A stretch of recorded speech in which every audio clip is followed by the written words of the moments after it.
Welcome to the Terrible Podcast with your hosts from SteelersDepot.com, where you can find all your latest and greatest Steelers news. It's Dave Bryan and Alex Kozora, always lit, talking Steelers. And now, here's Dave and Alex.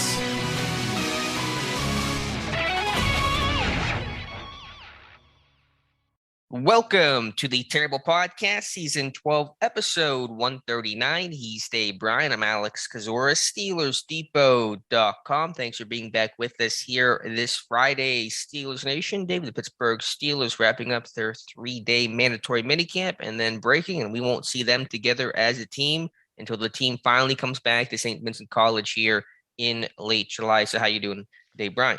I'm doing good. These last 3 days seem to move pretty quick overall. And, outside of a bunch of hyperbole coming out of, I think, some of the media and all like that, I don't think really anything drastic happened, at least that we know of. I mean, it doesn't appear as though there were any injuries, notable injuries to speak of during the last 3 days. So that's obviously a good thing.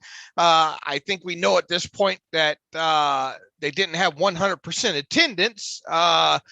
Cam Hayward, I think, and that's all we know at this point, but I think he was absent for the last 2 days on Wednesday and Thursday. Mike Tomlin said that was obviously an excused absence. I don't think there's need for anybody listening to this podcast to jump out the window right now when it comes to Cam Hayward. He's been a busy guy this offseason. He's been getting work in with pass rush specialist Chuck Smith. So whatever caused Cameron Hayward to be a no-show these last 2 days, I don't think is a big thing there. It appears that we got confirmation that a Minkah Fitzpatrick hold-in is underway. That's probably not too surprising, nor should it probably be anything to worry about when it comes to that either. And look, I mean, it's just nice to kind of hear from various different players throughout these last 3 days and quite a few of the coaches. And you're right. Now they have the long break until training camp. And I guess, we'll kind of go over the few things that we like to think that we learned especially this last week. Yeah, it's all, bite-sized pieces of information you're never going to learn, barring any sort of major injury, anything significant this time of year, but that's okay. It's about teaching, installing, just getting a look at the new guys, and there are so many new faces and important roles this year, especially at quarterback. So to look at the safety position with Minkah, yeah, it appears to be he's doing the TJ Watt hold-in method. Deontay Johnson seems to be going through practice like normal right now. So I talked about that on Wednesday or Tuesday show, that I think the situations between Minkah and Johnson are different, where Minkah's in that Watt camp of that contract is all but guaranteed. It's just going to take a little bit of time to get done. Johnson, this thing is much more up in the air, could go either way. And so Johnson doesn't have the maybe luxury to sit back and sit out of practice and just wait for the contract to come. So certainly weird to not see Minkah on the field, because he's been on the field almost all the time over the past couple of years of Steelers' career, but a good opportunity for young guys like Trey Norwood and even a veteran like DeMonte Casey, who apparently seemed to impress pretty well during the spring practices. Yeah, kind of reading in between the lines of what some of the DBs have said. I think Edmonds specifically said that Casey was out there, the guy that probably benefited the most, maybe with some starter reps there with during team drills when Minkah wasn't out there. It seems like they're doing a lot of mix and matching with the cornerbacks right now. I think even Levi Wallace, kind of admitted that he's even seen a few snaps at I guess Slaughter in the nickel in certain situations there, and that that's not a huge jump for him. He has done some of that stuff, he said, in the past, and my main takeaway here, especially when you look on the other side of the ball with the wide receivers and the way Frisman Jackson seems to be mixing and matching some of those guys as well too. I think we've gotten some reports of Pickens playing some in the slot, obviously Claypool in the slot. I would imagine Calvin Austin the third, seeing some time in the slot, and it sounds like they're trying to really get these guys to learn different positions, and then kind of go from there, and kind of figure out who fits best, because obviously you have a new wide receivers coach in Frisman Jackson trying to figure out his bunch. You have kind of some mixing and matching with the coaching staff, and obviously new defensive coordinator on that side of the ball as well too. So not so much new personnel, although Brian Flores is new, but he seems to be mainly working with the linebackers, but not opposed to giving instruction to some other position groups there as well too. So I think a lot of this will probably calm down when they get into training camp, and at that point you'll be able to give us some better firsthand reports at that point. Yeah, we'll have a lot more complete details and a better picture of it all then. Yeah, I had a terrible take on this a couple weeks ago about, because like Hilliard's not firing his contract, which is not renewed, was maybe a bit surprising. Players seem to really like him, but I think maybe one reason for that move was the lack of versatility in that Steelers room. Whenever Juju went down last year, they really struggled to replace him.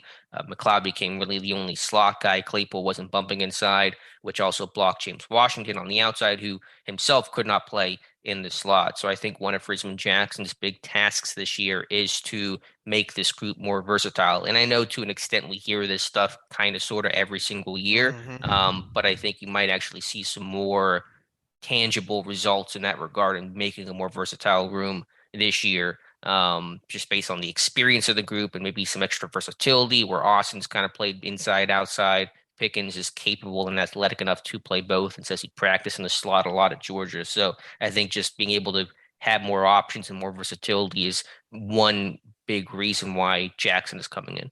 Yeah, look, there's still going to be some growth that's going to take part, especially with these younger wide receivers. And sure, Pickens practiced some in the slot. He didn't play a lot of actual slot snaps in games. And obviously at the NFL level, and getting accustomed to NFL defenses and recognizing stuff, that's going to take some time. And really, Austin too, even though Austin projects to be this team's primary slot at some point down the road, probably sooner rather than later, he didn't primarily play in the slot at Memphis either. He was an outside guy, and obviously once again him along with Pickens being new guys, you're going to do what you can to get these guys on the field early, and you almost have to in today's NFL. You got to get these draft picks up and running as quick as possible, and the days of letting these guys barring them just not picking things up of standing on the sideline for 6 or 7 games, especially if they're a top 4 draft, first 4-round draft pick, just doesn't happen. You got to find a way to get these guys in certain circumstances on the field, and also without it screaming that, hey, I'm coming on the field now and they're going to try to get me the ball, that way, on top of it. I think and that just goes back to what you said. This seems to be an annual thing, whether you're talking about offensive linemen, whether you're talking about wide receivers, maybe defensive backs, of moving people around and trying to see where they best fit, and trying to make guys as position flexible as possible. Saying and actually accomplishing that are two different things. And I think even our own Tyler Wise pointed out several times last year on some of his wide receiver breakdowns of how some of these guys didn't necessarily know maybe what was going on. Right. I think you have to understand, not that it excuses it entirely, but partially explains it, is just how young that room was last year and still is right now, frankly. I mean, very young now. The oldest guy is Deontay, who's 25, I think, in terms of the main players. Anthony Miller, I believe, is a bit older, but in terms of guys we expect to see significant time this year and be in that starting or rotational type role. So hopefully they just, as they grow, they're able to be more versatile, and that's going to be important. So we'll see if it happens. And see exactly what it looks like, but I do think we're going to see Claypool in the slot more this year. And guys, Deontay will primarily be the X, but I think they just want to be more creative and more flexible, not only whenever things are good and everyone's healthy, but really more importantly, when there are injuries and guys can't work or someone's out, can they recover and can they mix and match properly, something they failed to do adequately last year. Right. And excuse me, I swallowed the wrong way there. But look, you've got different body types in there that can do different things in the slot. You got the big guy in there in Claypool who's had some limited success at the NFL level. He can obviously go dig out the safeties, at the next level. Pickens is a very physical guy, right? A guy that I don't think you're going to have to get on to stay on his blocks and those kind of things. And there's going to be a lot of opportunity for this team to run, you would think, out of not only 12 personnel with 2 tight ends on the field, but out of 11 personnel when there's 3 wide receivers on the field. It sounds like we might finally see a little bit more outside zone than we've seen, which is basically almost nothing the last couple. Did Harris say something? I didn't catch anything. I've kind of saw some quotes on what Pat Meyer's saying about kind of maybe more outside zone than what they've run in the past, and try to utilize some of this athleticism a little bit more, on the offensive line. So look, did Meyer say that, or did a player say I think Meyer said that. I think I saw a sound clip on him. But that would be nice to see if, and look, we've heard it before, right? Yeah, we're working on some outside zone and we never see it, but this offensive line, it's young, it's got some athleticism to it, right? Now look, I don't think you're going to see Alex Gibbs level amount of usage of outside zone, but they need to be able to run more than what they've run. Sure. And yeah, I think it's an athletic group up front, whether you're talking Dan Moore, Kevin Dotson, James Daniels, especially Chukwuma Okorafor can move. Mason Cole maybe a bit more limited there, but as a center, that's probably less of an issue on some of those outside zones. I think he's still capable of being able to reach and cut off, backside defensive linemen. So we'll see. I mean, it'll be interesting. I think I have a good grasp on Pat Meyer's pass protection philosophy based on the coaching clinic we went through shortly after he was hired, but I didn't know much, and I still don't know much about his overall run blocking philosophy either. And so that's something I'll be watching closely this summer. Right. And look, they've got to probably be a little bit more creative than just running split zone and some of those inside zone runs. They've got to do a better job at making some actual holes here, for Najee to run through. And as we've talked several times and we'll continue to talk about, if this run game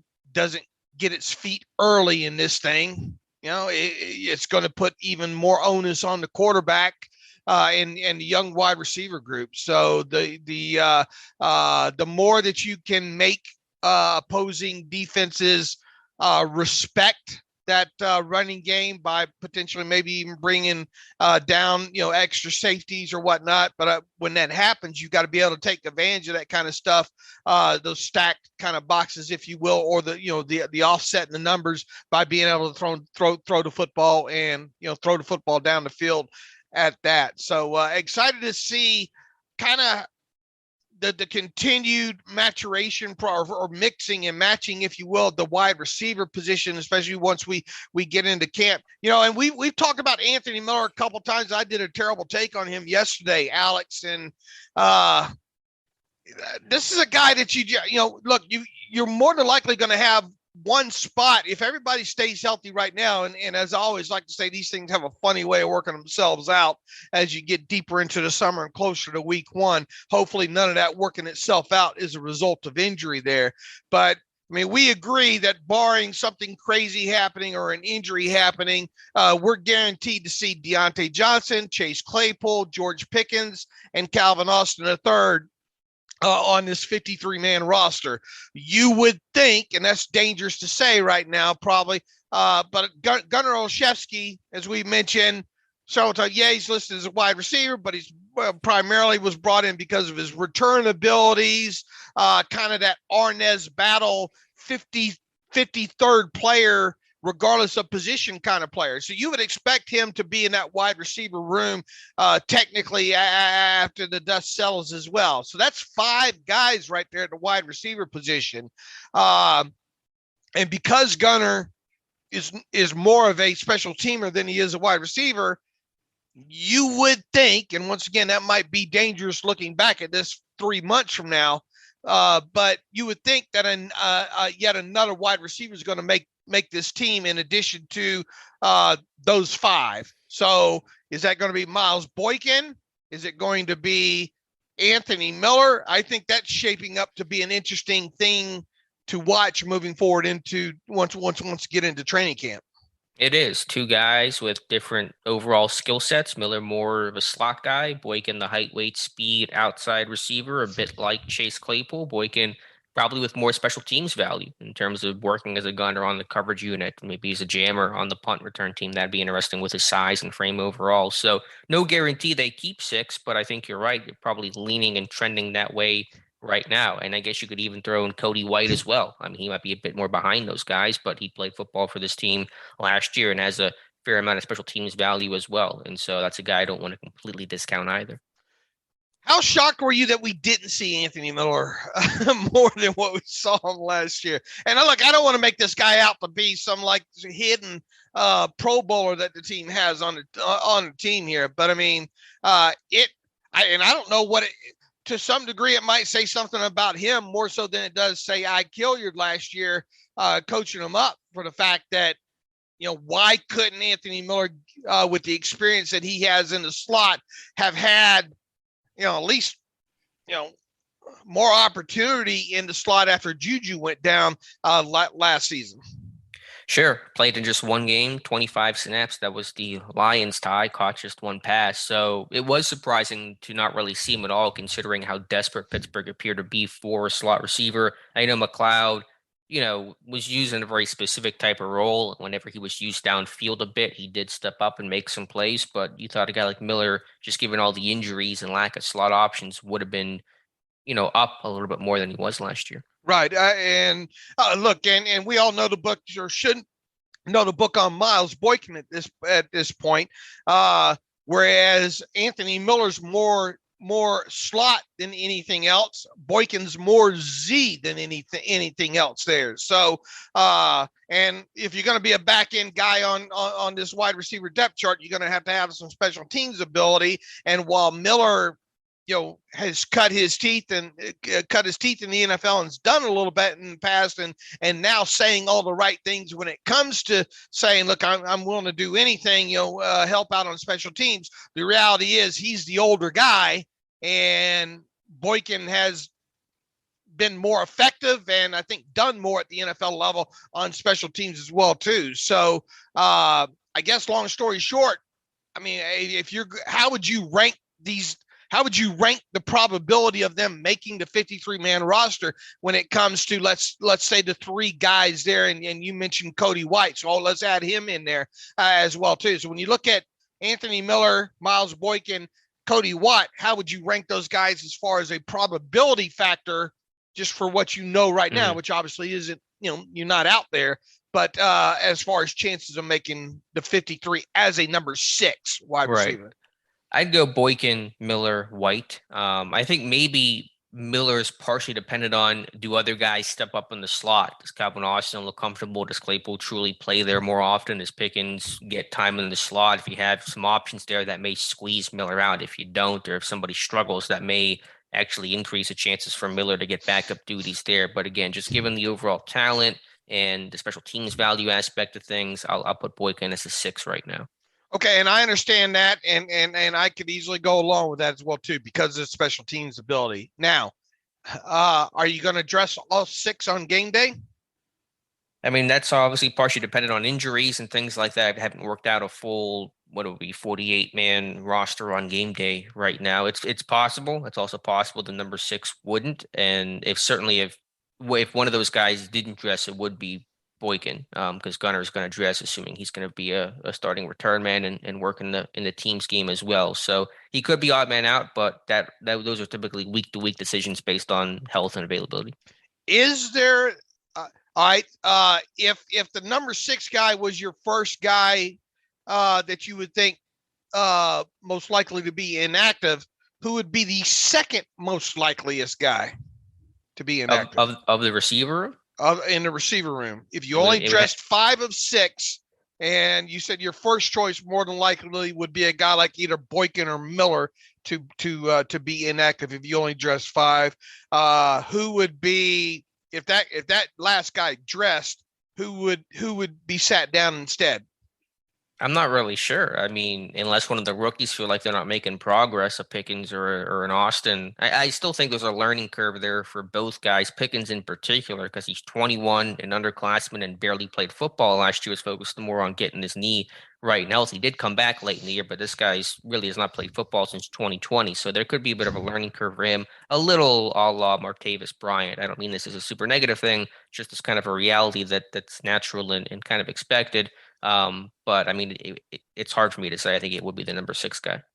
I would think that Austin would be next on the list as far as probability, because he has a little less to offer, potentially offer you than, boy, can you imagine what this fan base would think if you get into week 1 and George Pickens was inactive? Right. Yeah, I'm not saying I expect that. I guess I was just kind of branching about. No, I'm not saying. I'm just saying what the fan base. Right. I think there's a level of plausibility to it. I wouldn't bet on Pickens being inactive. And in fact, I would bet if you made me choose between Pickens and Austin as far as which one would more likely be inactive in week 1, I would choose Austin.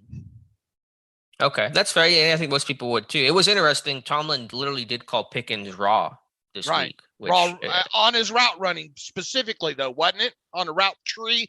Wasn't the question centered around route tree? I think I wasn't sure if that's how Tomlin answered it specific to that part of his game or just more in general. But either way, even if it's just to the route tree, that's an important part of playing receiver. Sure. So if you're raw on your route tree, you're probably and again, I think he's a really good athlete. He's really fluid. I think he is more advanced in his career, technically speaking, as a lot of receivers. His agent, again, given the injury, but I think it's fair to say there's just some overall rawness to his game, and that's fine. Okay. All right. I don't know how we went down that rabbit hole, but depth. Look, they're moving people around right now, and I think more and on both sides of the football, and I think more of that will play out to us right at the start of training camp there.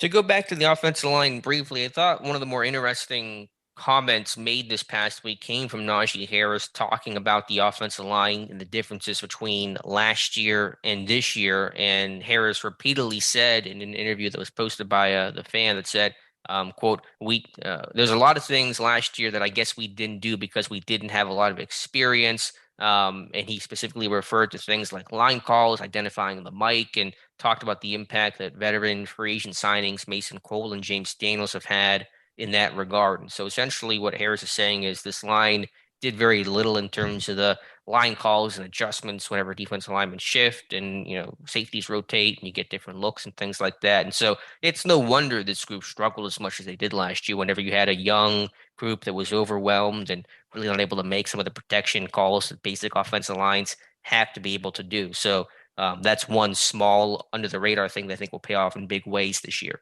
Yeah, and look, at least you got a guy. I mean, it doesn't look like you're going to have a rookie or even a first year guy at center this year. It certainly does seem that barring something happening, that Mason Cole is going to be that week 1 center right now. And obviously you got an experienced guy alongside him on his right side in James Daniels as well too. So that's another plus. Chikwama Okorafor has been around a little bit. Now on top of it, obviously you have a lot less experience on the left side of center there, with it currently looking like Kevin Dotson, and then obviously going out a little bit further there, Dan Moore Jr. there. But once again, as we've said a few times, man, if you got a rosary, use it between now and week 1, because this rebuilt offensive line, if you will, needs as much possible practice time together as possible between now and week 1 of the season here, because that's going to be one of the huge, even if they stay intact and healthy with these 5 right now, there's going to be a lot of questions about that starting 5 once the season opens. Sure. Again, they're going to be an X factor. They're going to really determine where this team and by this offense and extension, this team goes. It's very similar things I said last year overall. So, we'll see what happens. Okay. It sounds like Mitch right now, Mitch Trubisky's QB1, and it doesn't. It sounds like Mason stayed number 2 throughout this thing, and then Pickett, and then obviously Oladokin after that. So it doesn't at least sound like any movement was made throughout the 9 offseason practices there. So I guess we'll keep our eyes wide open at the start of camp. And as we mentioned a few times since the draft here, if Kenny Pickett is going to threaten for the starting week 1 job, I think that's he's going to have to get start getting some time in almost nearly right out of the chute at the start of training camp here. But it really is starting to feel like 2 things have got to happen here. Trubisky's got to lose the job, and Pickett's got to win the job on top of it. So unless both those things happen simultaneously during the preseason and training camp, then it sounds like Trubisky's going to be your number 1 overall. So I think a lot now at this point coming out of these 9 offseason practices, it doesn't sound like there was movement with Pickens or with Pickett. Not that he did anything wrong or he's not progressing or anything. There doesn't look like there had been any movement there, and there's not kind of the hyperbole, if you will, coming out about, Pickett played so much better or practiced so much better, than Trubisky did. So I would kind of expect, once again, Trubisky's basically got to lose this thing at this point.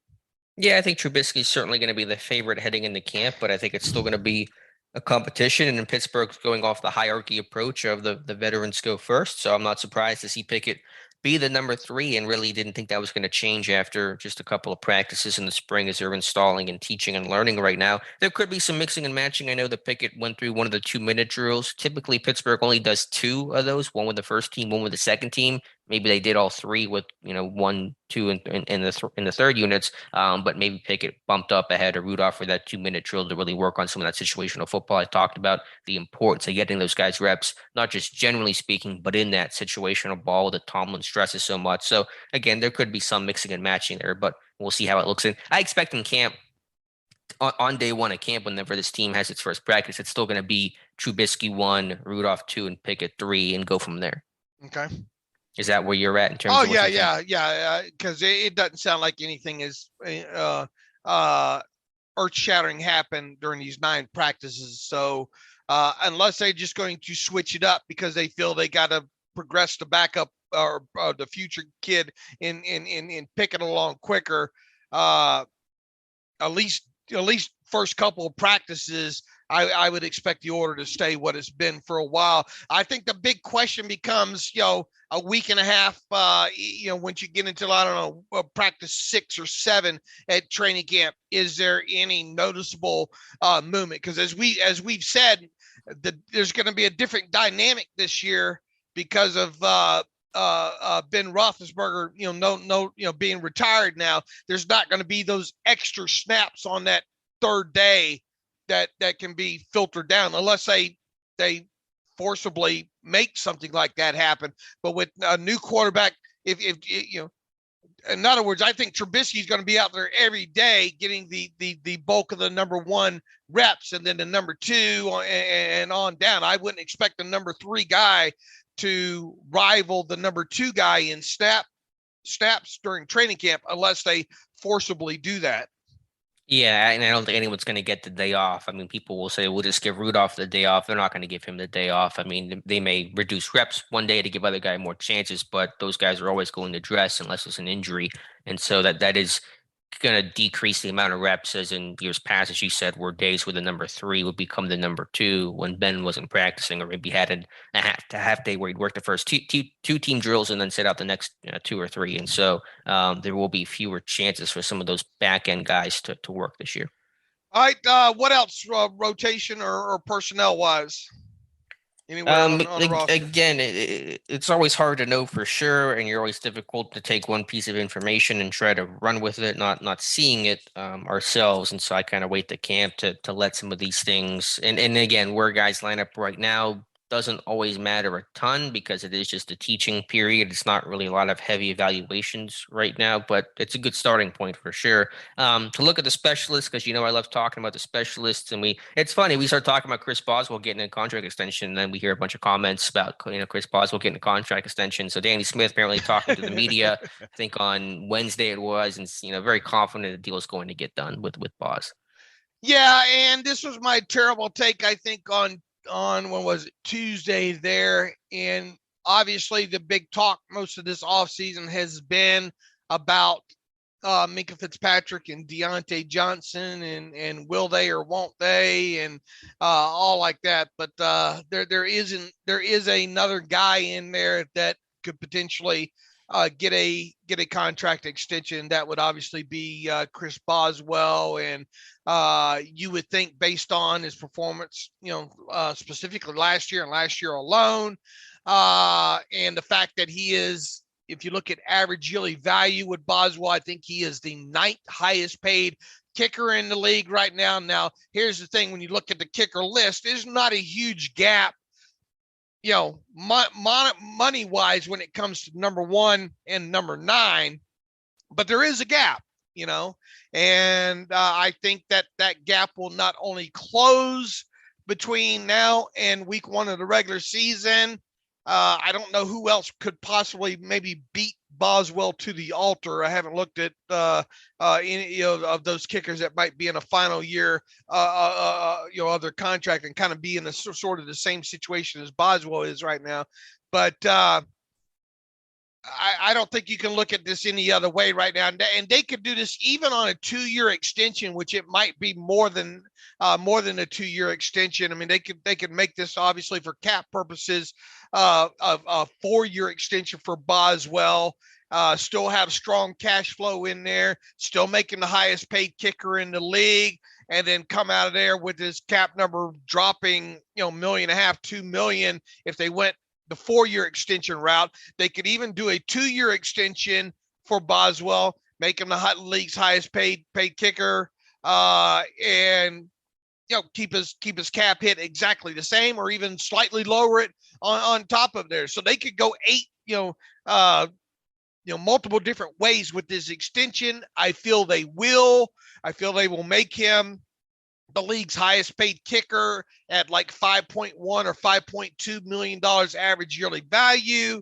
And then the only question I think at this point, barring an injury or anything like that with him, is it a 2-year extension? Is it a 3-year extension? Is it a 4-year extension? So, especially with Danny Smith saying he's going to get a new deal at some point, that, not that we didn't think that going into this week, but I think that even more confirms it now when it comes to Boswell. Justin Tucker is the highest paid kicker right now, right. Correct? Right. And I know some people will say, well, how does Bos get more than Tucker? Tucker's a legendary kicker, probably going to be in the Hall of Fame, which is rare you can say that about kickers, but Tucker signed his deal back in 2019. So he's been the highest paid kicker for 3 years now. And so it's probably time for somebody to jump him. And Tucker's going to get paid again. And whenever he gets paid, he'll become the highest paid kicker again in football. Yeah. How many years, I don't know.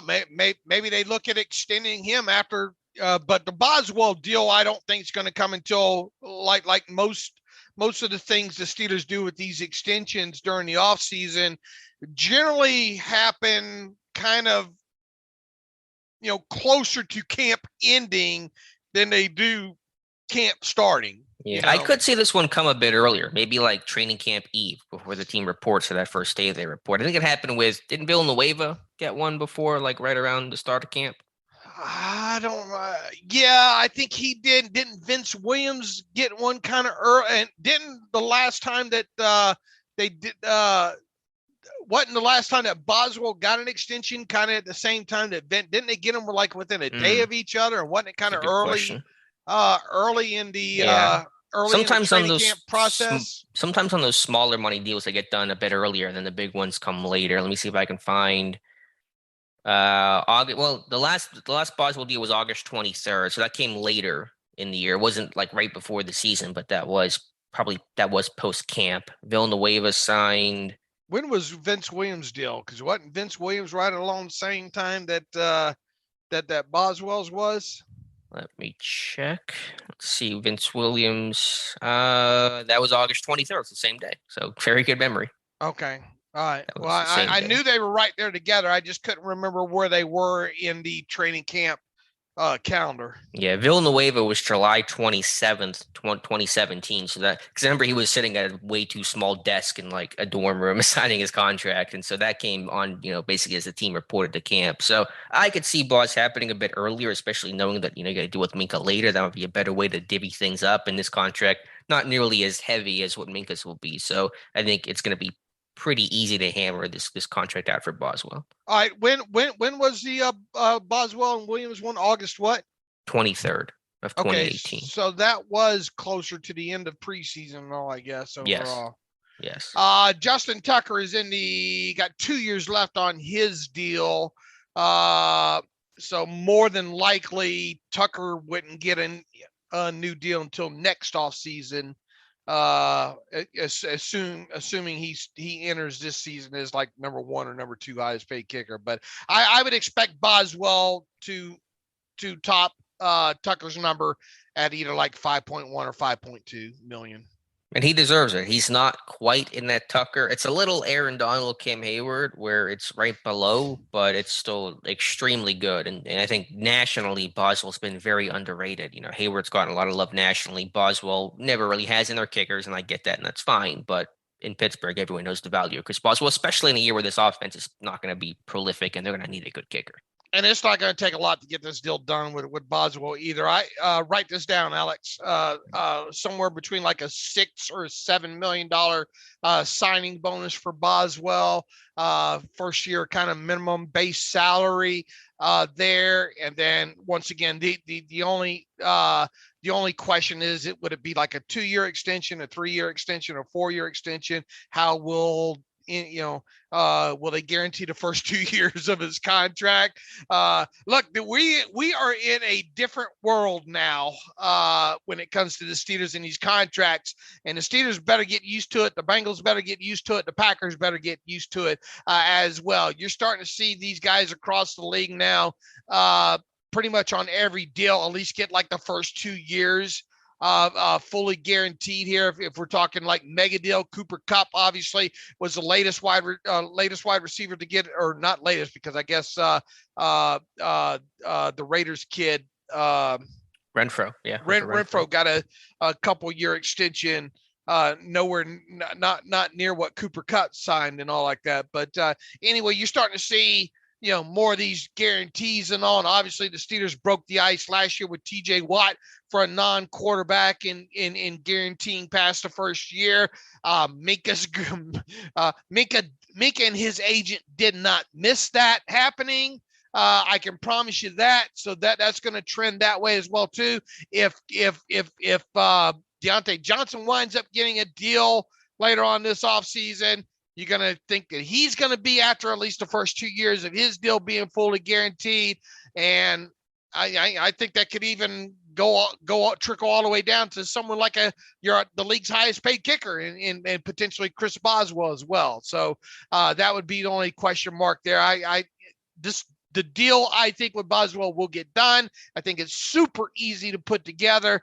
The only question mark, once again, is, are we talking about 2-year extension, 3-year extension, 4-year extension, and is the first 2 years of that thing, fully guaranteed, so to speak? The Steelers had to have hated opening up that Pandora's box. They've been able to seal shut for a decade now, but there was really no way you could avoid it with Watt. And now the rest of the cavalry says, where's my money that way? I look at it this way. Kudos to them be able to keep that Pandora's box locked as long as they did, But it's a different world now, and even though the Steelers like to use the bargaining chip of well, we pay out, higher percentage of contracts on these big deals, more so than any other team, yada yada. You can't take that slip to the bank. not the TJ Watt's bank, at least. No, you don't have that leverage. Yeah. And it's you've had guys like Andrew Brandt and some of these other quote unquote cap gurus, that have said, oh, they can't keep doing this. At some point, they're going to have to start playing along like other teams do, and I think we've kind of have finally reached that point. Now you can get away with it with the lower level players and all like that, but when you're talking about these mega deals now, players entering even, let's say, the top 15 in the league in their position group, I think that's become expected now, and that's probably one reason too. Another strike against probably to think why a guy like Deontay Johnson might not get a deal done. I mean, now you have Cooper Kupp. I think his new average yearly value is like $26.7 million, right around in there. You got Renfro. That was a 2-year extension at what I think, like, was it 32 or 33 million? Renfro, yeah, 31, 32. All right, so he's now up there around the 16, assuming that's going to be his new money average of 16 or 17 million. That obviously going to put Deontay Johnson above that. All these deals that have got done this offseason, once again, I think the floor that Deontay Johnson and his side is looking for is $20 million new money average, and that's just the starting point. And I think within that, when you look at some of these other deals that have gotten done around the league with wide receivers, I mean, you're looking at least 40 million fully guaranteed on that. So that's what I think it will take. Now, the only bargaining chip the Steelers really have in all of this is, hey, you're under contract for a little less than $3 million this year. If we tagged you next year, let's call that number 21 million. I think the projected tag's around 20 million or so, but let's go ahead and call the tag 21 million next year. And then a back-to-back tag situation would be 120% of the previous money. So you're looking at, I don't know, what, around 24 there. So you got, you're not even at the $50 million mark over 3-year max earnings for Deontay. If he stayed on his contract this year, he got the franchise tag in next offseason, and then a back-to-back franchise tag. Your bargaining chip is, look, we can max you out at less than 50 million over the next 3 years.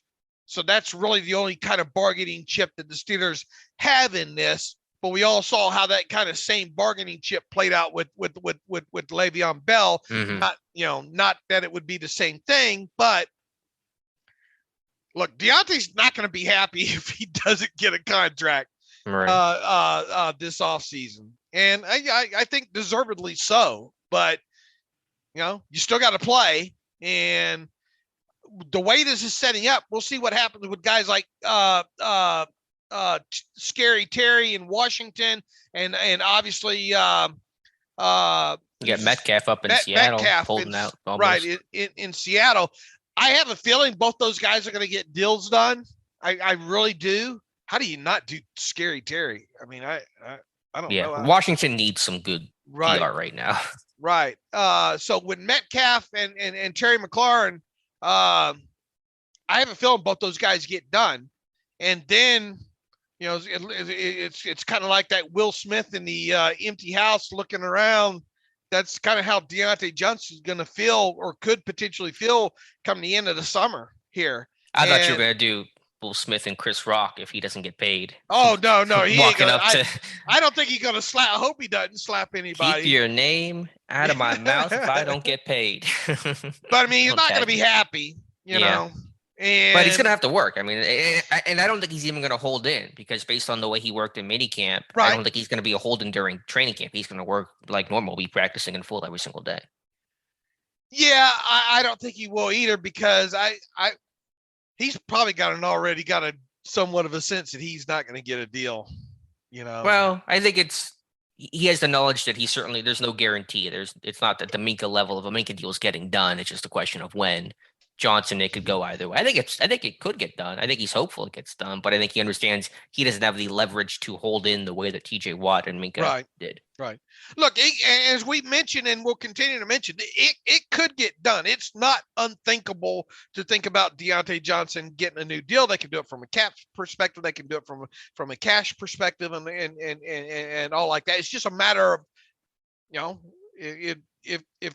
if the Steelers want to do the deals, what I feel like it comes down to, because I think it's unless I don't think Deontay Johnson's going to be unconscious with his demands. I think it would be more than $20 million at this point based on the other deals that are done, but I don't think he's looking to obviously approach the Cooper cut.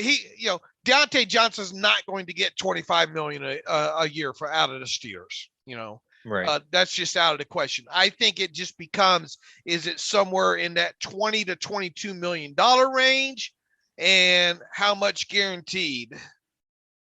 Yeah, I think those are the big questions. And so, we'll see. It seems like most fans don't want this deal to happen, but I wouldn't mind it. Boy, the fan base sure can turn on some people, Deontay Johnson's a great wide receiver. Now, if you want to have the talk about, is he top, if you want to debate it, if he's in the top, say 6 or 7, okay. But I view Deontay Johnson as a top 10 wide receiver. I really do. I mean, look at some of the work that reception perception's doing. And if not for the drops, I mean, where's the negative on Deontay Johnson? Well, it is a drops, and you can't obviously take those away. I mean, those have been an issue in his game, especially 2 years ago. They popped up a bit more down the stretch last year. I think we did the exercise several weeks ago that we put him around, I think, 11, 12 in terms of the receiver, but just with the way the market is in general, like that's the going rate if you want to lock up a number one, top 15 receiver in the NFL. It's going to be 20 million. So, is he truly, truly worth it? Maybe not, but based on where the market is at, if the dude's worth 18, are you going to walk away over that, just call it $2 million spread? Right. Look, he can separate still like off the line. He's got some of the best separation. He can run, he does good after the catch and that kind of thing. On top of now, is he on the same level of an ex wide receiver as say Antonio Brown was in his prime? No, absolutely not. How far how many clicks down is he from that?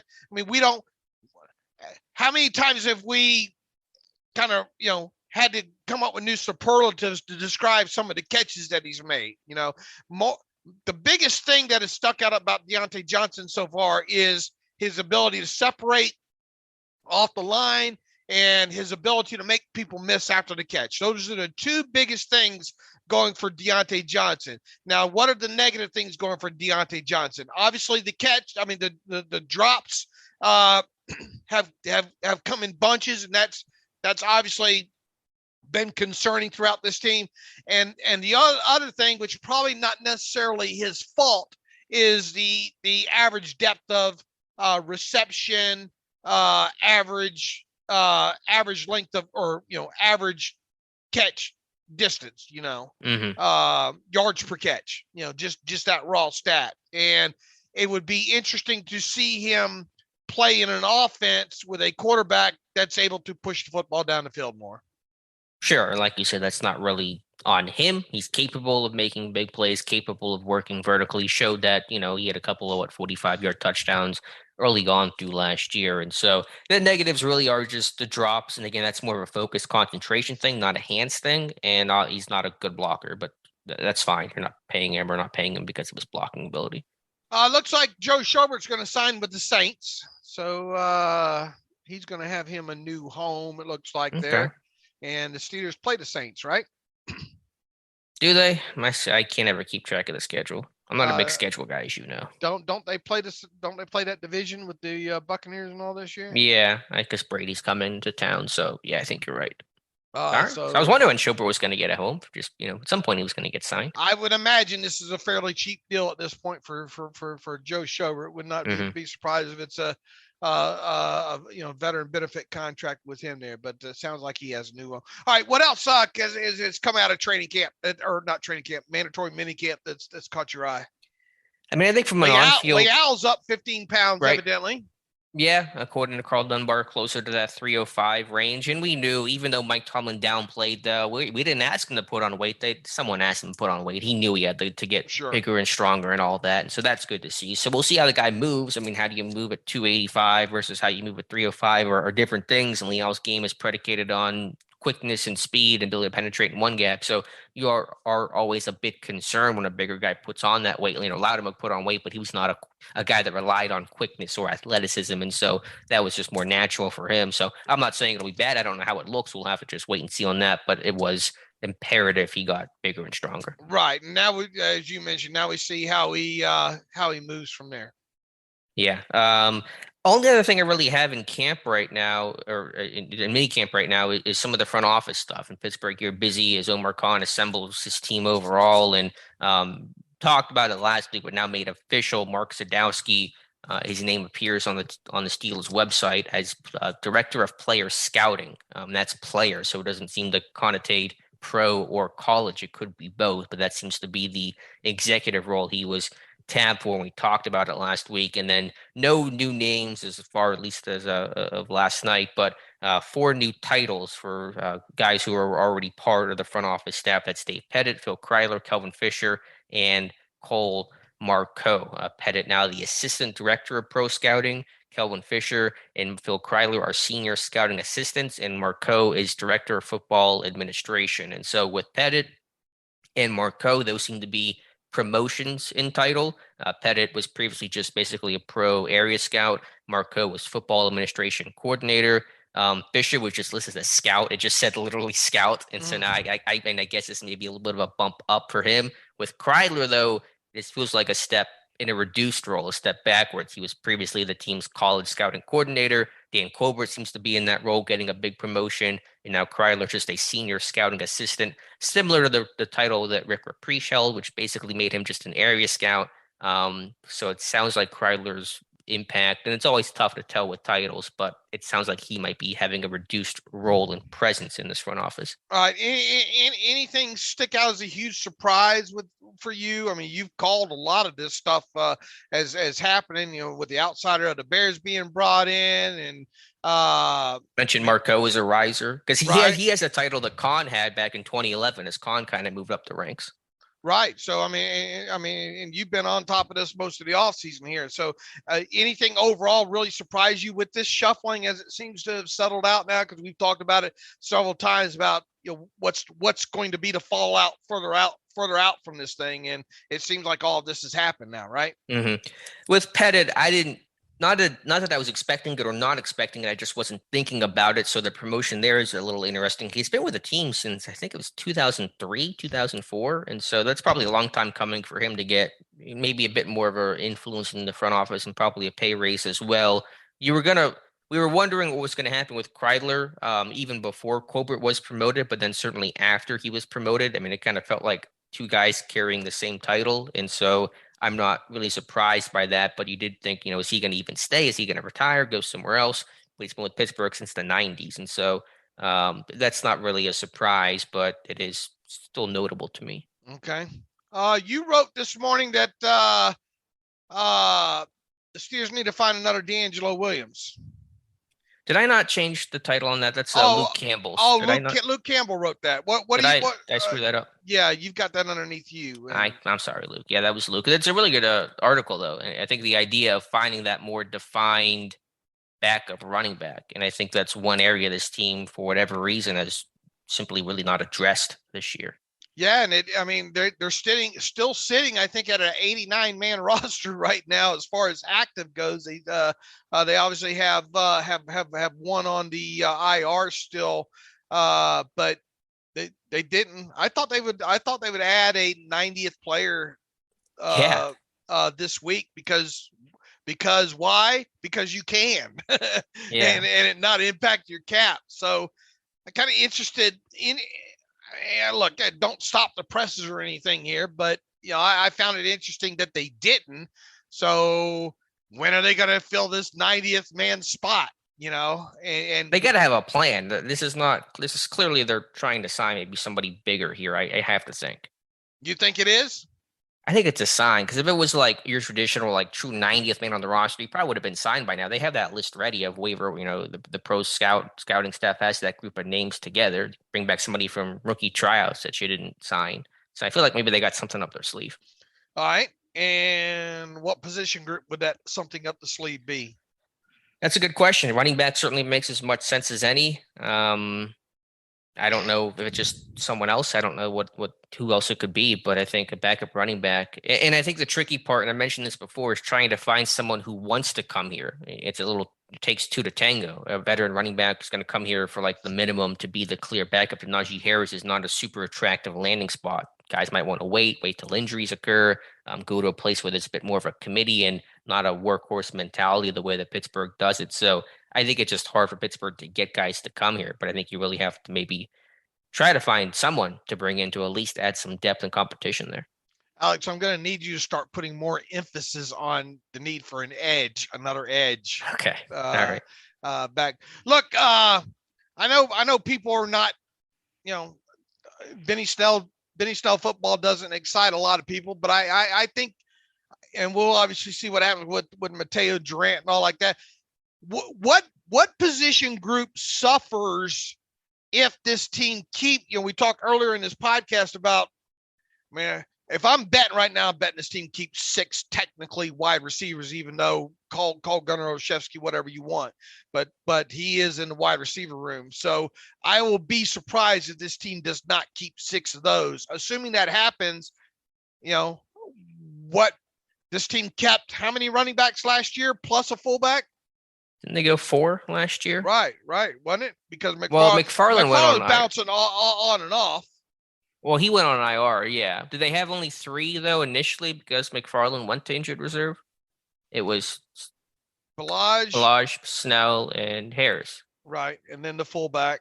Right, so it was only 3 to start. Okay. Then McFarland came back, and they had 4 then when McFarland got healthy. All right.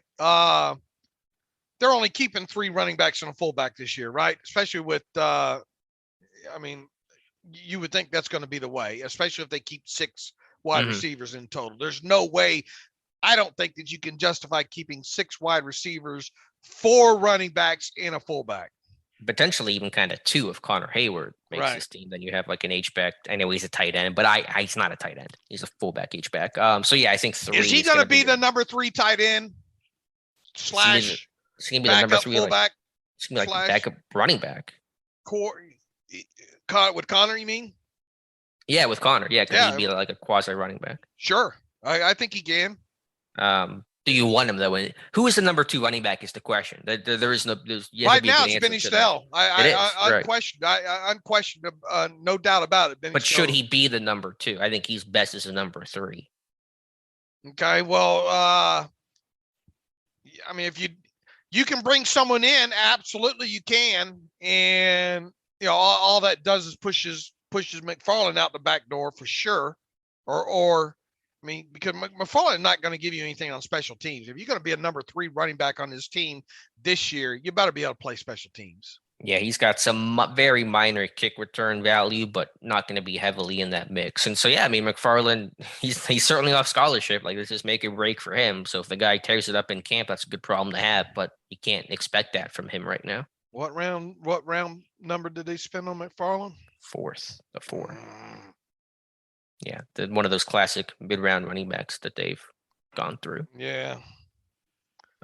But yeah, I think this team needs to try to find a better defined backup runner. And this guy, the number 2, does not need to offer much on special teams because you're going to have Snell as a number 3 and be a core 4-phase guy there. This guy can be kind of more of a true offensive player only, and that's fine. How much do you buy into this discussion that Najee won't get the workload that he had last year? Not much. I think it's something you talk about in June, and then once week 1 starts, you say, well, we're not taking Najee off the field. Why would we do that? We're not going to win. That's going to hurt our chances. And so, maybe to a small extent, Maybe you just manage the work a little bit better in game. Because remember with Le'Veon Bell, they would never take him off the field. They just would pass and just say block Right. or just take like that's your breather, is you're still in the game, but you're just not carrying the football. So maybe it's a bit more of that. I mean, you could see a small reduction there, of course, but it's going to be just around the margins. And Harris is going to be your guy for sure. All right. What else on the defensive side of football? On the defensive side of the football?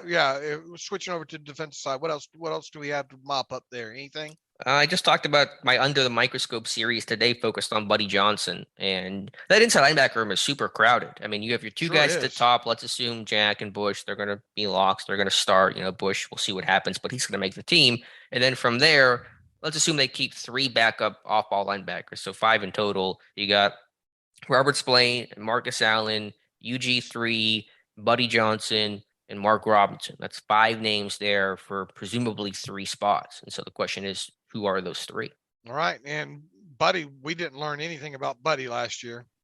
Very little. Even in camp, it was okay, but didn't see a ton. And then obviously played 6 defensive snaps and had 2 tackles last year. So that's a guy, could he be cut straight out of camp this year? I think it's certainly possible. It's happened before. And so that's a 4th round pick that is guaranteed nothing. I mean, Robinson, you would think more likely to make the practice squad, but if he really tears it up on special teams and he has the skill set to thrive there, he could make it. And then I think Allen, Spillane certainly have the edge over Johnson right now. UG3 surprised me and played well during the regular season last year. And so I think all those guys, besides Robinson right now, have a leg up on Buddy Johnson. All right. June the 10th, Alex, and all the off-season practices are now in the books. How many players not currently on the 89-man roster will be on the 53-man roster? So how many outside guys will make it? Right. How many people not on the team under contract with the Steelers right now will be on the 53-man roster come week 1? Well, it's hard to say 0 because it's very rarely, if ever, 0. So, I mean, so you're at least 1 to 2 names. I mean, I don't know exactly how many you end up with, but 1 to 2, I'll say. I'm going to say 2. Okay. I don't what know positions do you think that's running back and edge? You think they're going to add another edge? They've added a lot of edge guys though. I mean, it feels like they're comfortable with that group. I'm not comfortable for them. Okay. I'm not comfortable enough with them on that. And once again, look, I was a huge Jannard Avery guy coming out of Memphis, but that was as an off-the-ball linebacker, not as an edge rusher. Kozora Skipper, you better show a lot during camp, and you better have some stock in a bubblegum company. It was interesting though. They brought in all these more veteran edge rushers, and then they just signed Skipper instead. So I mean, they did their due diligence. It seemed on other names, and they just went back to Kozora Skipper for a third time. I don't know, can Derek Tuska grow and and become a better option there? They need a better. To me, they need a better option right now behind TJ Watt and Alex Highsmith. Yeah, no, I get that. I mean, on paper, but I just wonder with the names they brought in. I mean, they've gone to this well twice with Avery and Kozora Skipper, and then you add in Tuska's returning and some of the undrafted guys. If they can make some noise, you'd like to think one of those guys can step up. Because if Tuska can be your 4, you can rock with that. And if just one other guy can be your 3, then that's your group.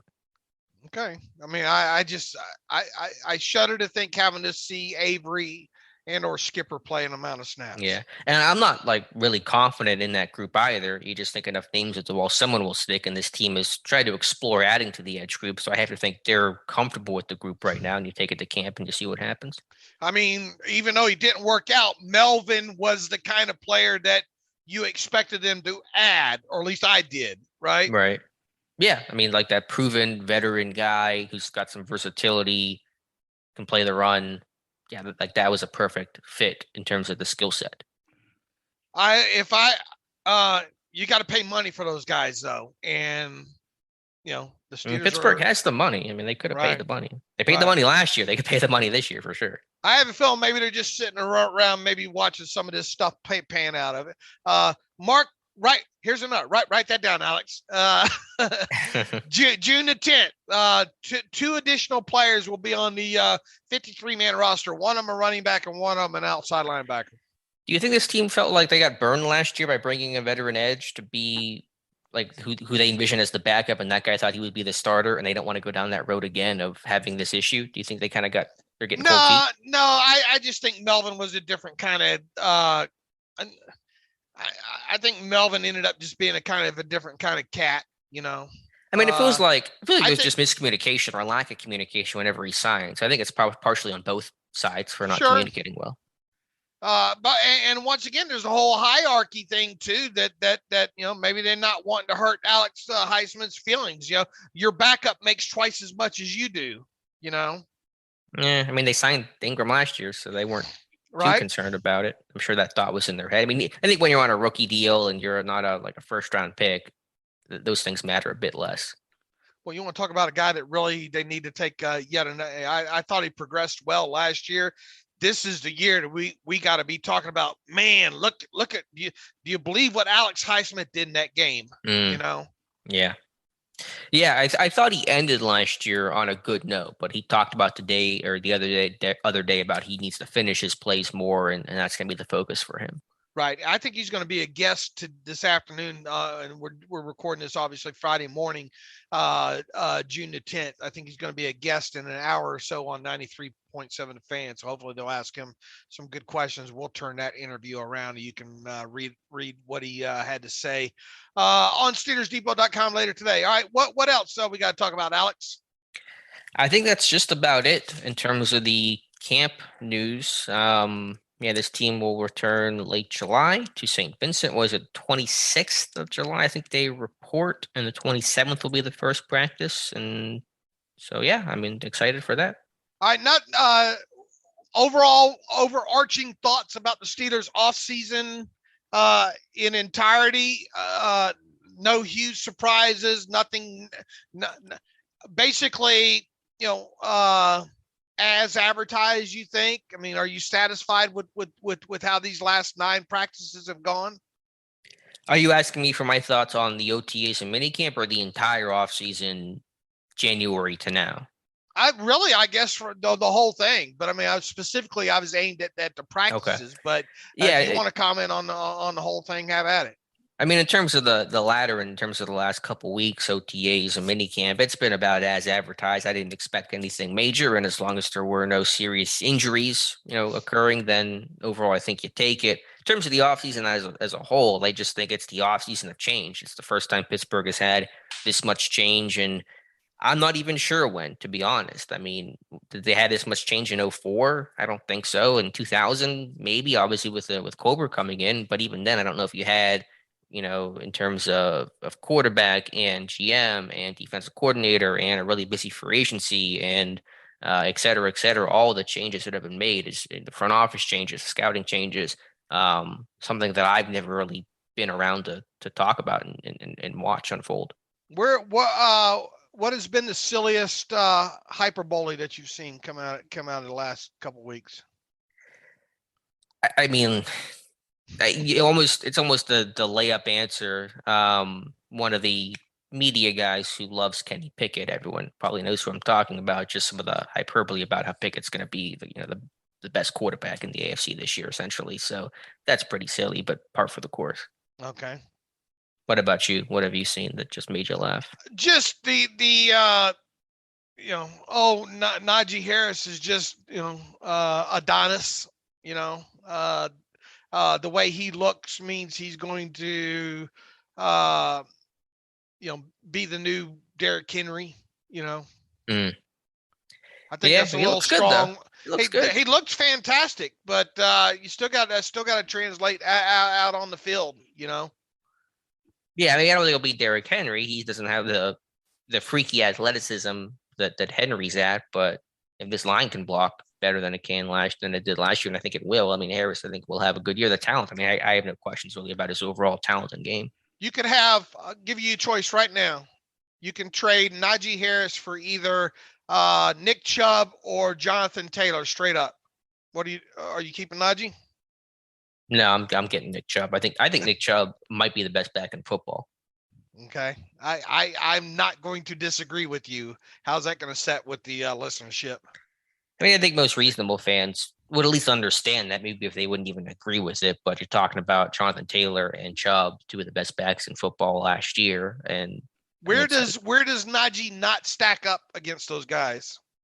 The big runs, the explosive ability, and again, Okay. Harris is never going to have that in the same way that Bell never had that. Honestly, that's the reason why I didn't care about Harris getting his weight down. I think Harris should play at his size, because when Bell got his weight down, he didn't become this explosive speed guy. It's just not going to be his game. But Chubb and Henry and Taylor have that explosive ability that Harris not quite there. And it's not a knock on Harris. I think he's a great player. I'm happy to have him, but that's where that next level is at. All right, as we wind this down, your biggest concern about the 2022 Steelers coming out of the offseason practices? I mean, it's a little combination of, but just the youthfulness on offense and your offensive line, your quarterback, the big question marks there. And no team's going to be perfect. You're going to have question marks at different positions, but whenever your biggest question marks are arguably your offensive line, your overall trench play, and your quarterback, that's an uncomfortable spot to be in. Yeah, I really think I think it's a multi-layered concern on the offensive side of the football. I mean, yeah, you like to think that Pickens and Austin are going to be, huge contributors, moving forward in their career.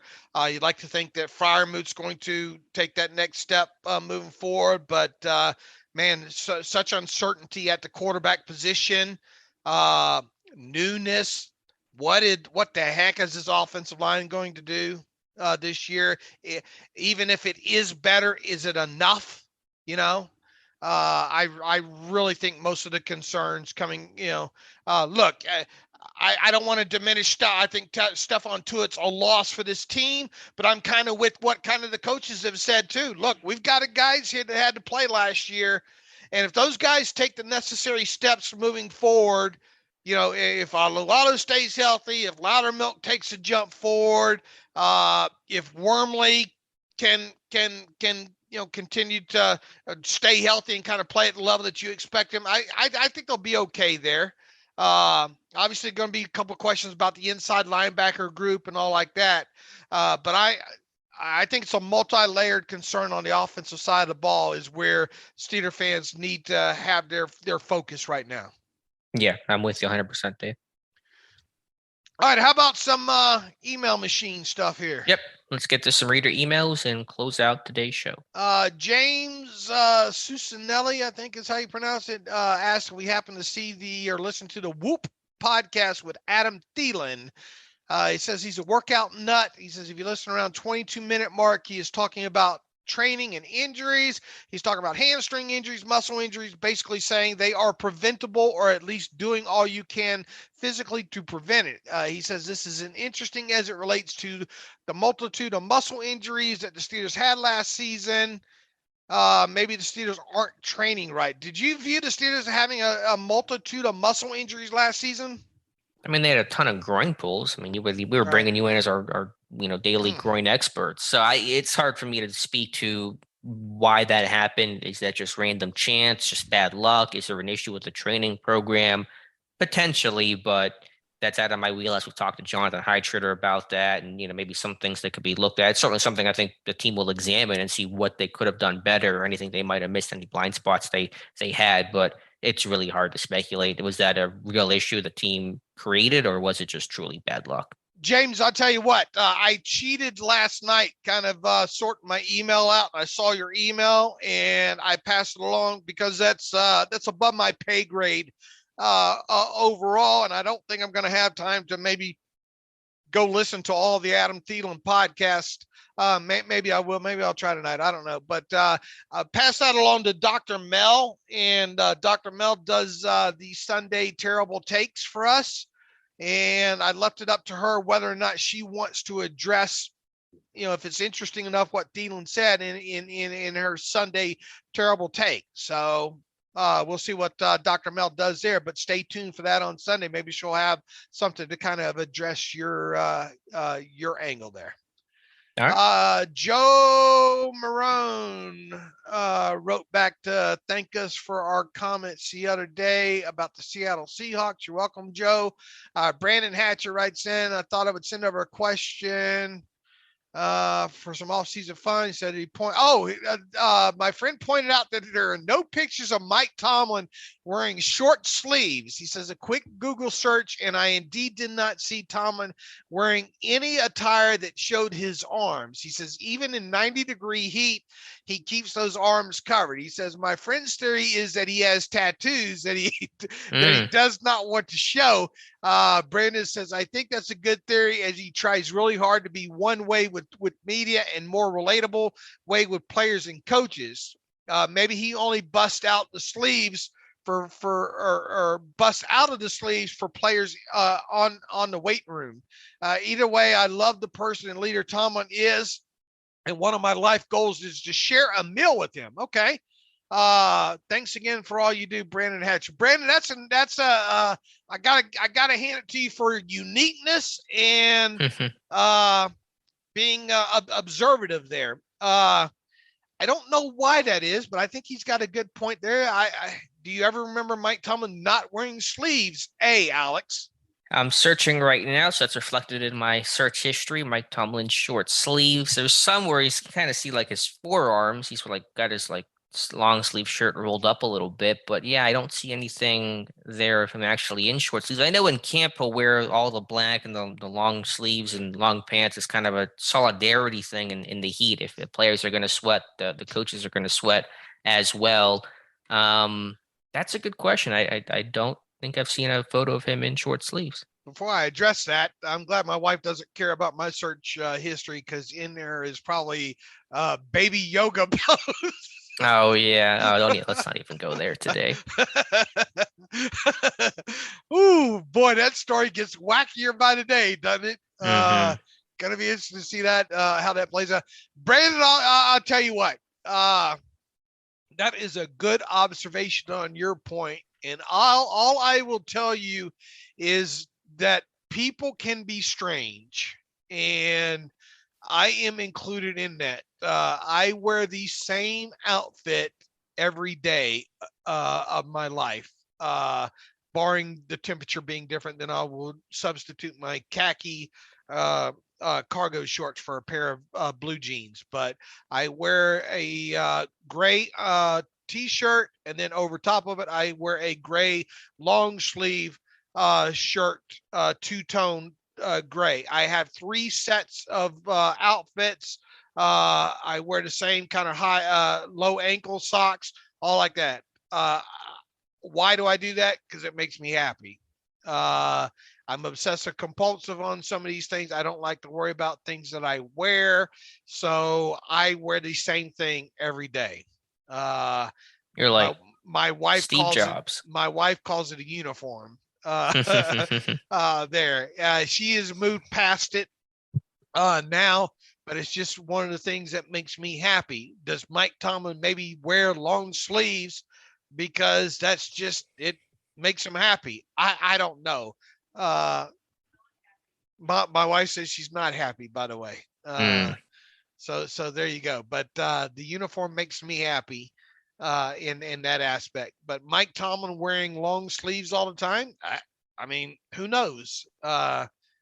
I don't know if it's tattoos or not. I wouldn't think that Mike Tomlin would be, ashamed of tattoos, unless he got like Bruce Kurkowski tattooed on him or something like that. I don't know. Got Daniel McCullers. That explains everything now. I have cracked the case. I was thinking about this just this year, whenever they were, what was the scenario? I think introducing Omar Khan, Mike Tomlin was wearing short sleeves. There's a photo of him from Brooke Pryor in his camo shorts. I mean, they're longer short sleeves, they kind of go down to his elbow, so they're not like super short. But there was one photo of him wearing a short sleeve polo. All right, no hideous tattoos or anything on the forearms. It's a little hard to tell. He's got his arms behind him, but I'm not seeing anything there that has like some woman's name who isn't his wife's name from like when he was 20. So I'm not seeing any evidence of that.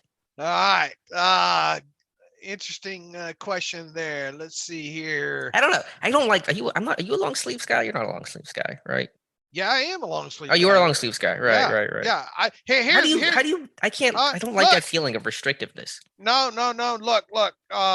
And I wear the gray undershirt under is the old growing up an undershirt to keep you cool, keep you cool in the summertime and keep you warm in the wintertime. Obviously, if you kind of sweat and all like that, it almost works as kind of an insulator because it keeps you cool. But like you wear the long sleeve, and I say like, are you a long sleeve? Do you actually like the long sleeves? Is that just kind of what you've always worn, and now it's just kind of what you do? I mean, I like them now because I'll roll them up. Now I will walk around. Well, then what's the point of long sleeves if you roll up long because sleeves? if I get cool in the house, I can pull them down. I just turned my thermostat up. Okay. Well, I like to keep it. I like to hang meat in here, and my wife does not like it cold, but she has to get over it because I control the thermostat. So, but I will freeze her out in a heartbeat. Mm-hmm. Why do people like it cold? I just do. I just would. Yeah. I would rather be cool than hot. I'm the opposite. I'd much rather be hot than cold. See that my wife's the same way. She keeps a heater on. She has kind of a rollout, kind of nice looking space heater that when she's downstairs, she keeps in front of her and on most of the day. And I do too. It's right next to me. It is 100 degrees in Vegas. Tiff, me and you. Yeah. BFFs. Hey, Alex is a heater guy too. So there you go. But she likes it warm, and I keep it way too cold in the house. But anyway. All right, moving forward. Let's see. Nick Shuley writes in, "Hey guys, just curious which jerseys you like better, the current ones or the throwback ones with the block style numbers. I kind of wish they'd go back to the throwbacks," he says. "Thanks for all the good contact. This podcast has been great in helping me through me and my first love breaking up." Oh, Nick's the one that's going through some issues with the lady problems, I guess. No. I obviously grew up in the 70s. I don't lose sleep over things like that, like a lot of people though. I mean, I am a traditionalist though. I don't mind the throwbacks, but in the same breath saying, and people know over the years that, oh, I'm a traditionalist in the NFL. I don't like rule changes and all like that. And man, I'd like to see them go to those Batman uniforms as a throwback, from those 60s uniforms. I'd like to see those for a game. And I love the all whites, Alex. I absolutely love the old footage of the all white uniforms on the road and stuff like that. So I don't think we'd ever see anything like that. And look, I love the new color rush. I think those are sharp. I think it's the best color rush in the league, be honest with you. But I do like the old Batman late 60s uniforms. I'd like to see those as a throwback used. And I'd like to see them use the all whites at some point. Yeah, I mean, I like all the jerseys, generally speaking. I think the block numbers do look a bit better. I'm not too picky about the uniforms. I think, the color rushes look excellent. So I'm good with basically whatever they were, as long as they're winning. Winning makes the uniform look good. I hear you.